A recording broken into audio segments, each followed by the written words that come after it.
చంద్రబాబు నాయుడు ముఖ్యమంత్రిగా ఉన్నటువంటి సందర్భంలో అందులో ఉన్న ఆఫీసర్ల పేర్లు మనకు ఎవరికైనా తెలుసా? తెలియదు కదా.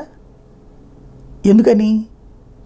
అవతల ఉన్నటువంటి మీడియా ఆయన్ని టార్గెట్ చేసింది. సాక్షి తెలుగుదేశం పాలన టార్గెట్ చేసింది, చంద్రబాబు నాయుడిని టార్గెట్ చేసింది. కానీ ఆయన కార్యాలయంలో పనిచేసే సిబ్బందిని అందరినీ టార్గెట్ చేయాలి. ఎందుకని? అవసరమేముంది? రాజకీయంగా కొట్టదలుచుకుంటే పెద్ద తలకాయని కొట్టాలి, కానీ చతురంగ బలాల్ని ధ్వంసం చేసి రాజు దగ్గరికి రావాలన్నటువంటిది చదరంగపు వ్యూహం. అదే ఇప్పుడు ఆంధ్రజ్యోతి అనుసరిస్తోంది. జగను రాజుకి డైరెక్ట్గా చెక్ పెట్టే ప్రయత్నం చేస్తాడు.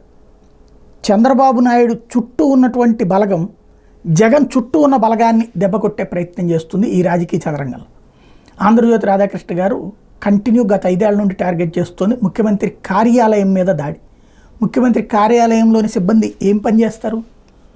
ముఖ్యమంత్రి ఆదేశాల మేరకు పనిచేస్తారు, లేదా ముఖ్యమంత్రిని కన్విన్స్ చేసి ఇట్లాగ మనం చేస్తే ప్రజలకు పంచి జరుగుద్దని చెప్తారు. దానికి అనుగుణంగా గో హెడ్ అంటారు. అంతేగాని సార్ మనం ఇంత దోచుకుందామని అధికారాన్ని చెప్తాడా?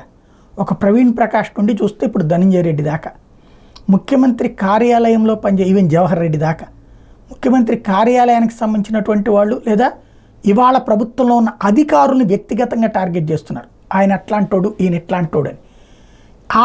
ఆ పేపర్లు పట్టుకుని ఎన్నికల సంఘం దగ్గరికి వెళ్ళి వాళ్ళని తీసేయండి, వీళ్ళని తీసేయండి అని చెప్పి తెలుగుదేశం, జనసేన, బీజేపీ కూటమి అడుగుతాయి.